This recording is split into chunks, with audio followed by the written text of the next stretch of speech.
এই নাস্তাটা অনেক হেলদি। আমরা যারা একটু হেলদি আছি তাদের জন্য এই নাস্তাটা অনেক পারফেক্ট। আমার ভিডিওটি দেখার আগে প্লিজ সবাই একটা লাইক দিয়ে দেখা শুরু করবেন। আসসালামু আলাইকুম রাহমাতুল্লাহি ওয়া বারাকাতুহু। আমার প্রিয় বন্ধুরা, আমার প্রিয় আপু মনিরা, আপনারা সবাই কেমন আছেন? আশা করছি যে যেখানেই আছেন অনেক ভালো আছেন। আমরাও আলহামদুলিল্লাহ অনেক ভালো আছি। আজকে আমি বানাবো, এখানে আমি আজকে সকালের নাস্তা তৈরি করব। এখানে নিয়েছি ছোট্ট একটা মুরগির যে বেস্ট আছে সেখানকার একটু অংশ নিয়েছি ফুলকপি, নিয়েছি একটা মরিচ, নিয়েছি একটা টমেটো, একটা পেঁয়াজ, এখান থেকে অল্প একটু রসুন দিব। আর দিয়ে আজকে আমি নাস্তা তৈরি করব। এগুলি এখন আমি সবগুলি ভালো করে ধুয়ে কেটে নিয়ে আসছি। সবগুলি আমি কুচি কুচি করে কেটে নিয়েছি। এখানে আমি সব ধরনের মশলা পাউডার নিয়েছি। এখন দিয়ে দিব পেঁয়াজ আর রসুনগুলি।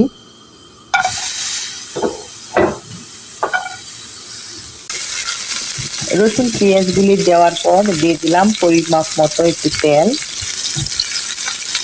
এখন আমি পেঁয়াজগুলি ব্রাউন করব না, হালকা একটু ভেজে নেব।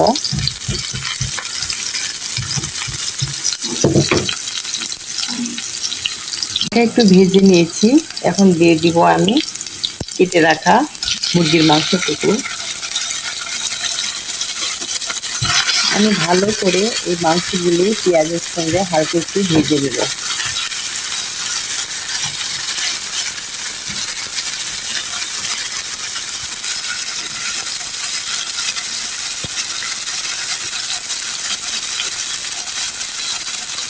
হালকা ভাজানোর পর আমি দিয়ে দিলাম মশলাগুলি।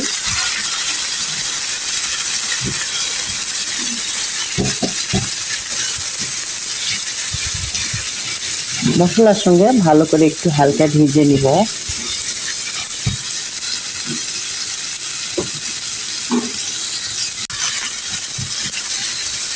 হালকা ভেজে নেওয়ার পর মশলাগুলি যেন পুড়ে না যায়, এই জন্য আমি হালকা একটু পানি দেব।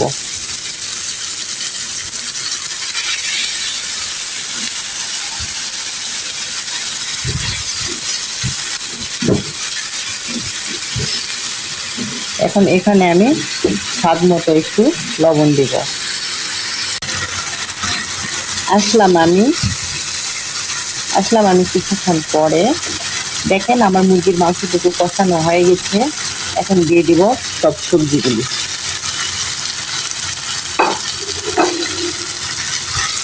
এখন সবগুলি উপকরণ ভালো করে আমি মিশিয়ে নিব।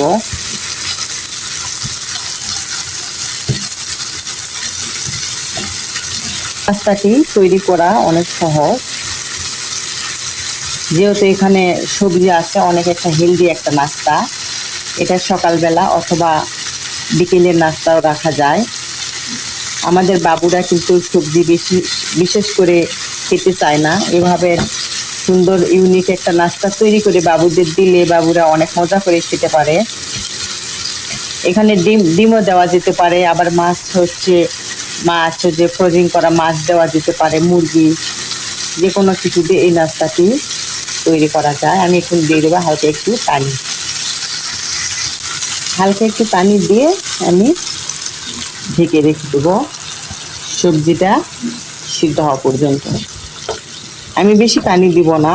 এখন চুলার তাপটি আমি মিডিয়াম টু লোয়ে রাখবো। ধীরে ধীরে এটি একটু সিদ্ধ করে নিব।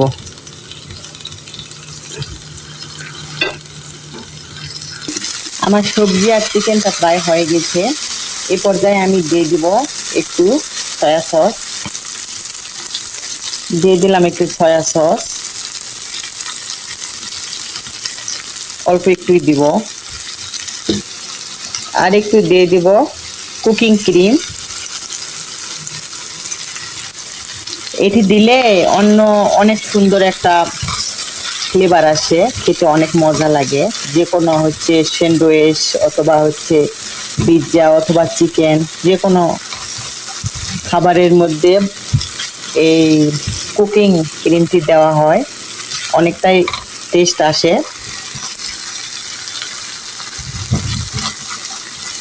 এ পর্যন্ত এসেও যারা আমার ভিডিওটিতে একটা লাইক দেননি, প্লিজ একটা লাইক দিবেন।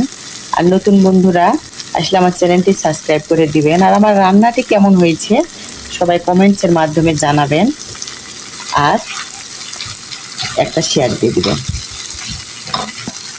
সবজিটি হয়ে গেছে, আমি এখন নাস্তাটি তৈরি করে নিব।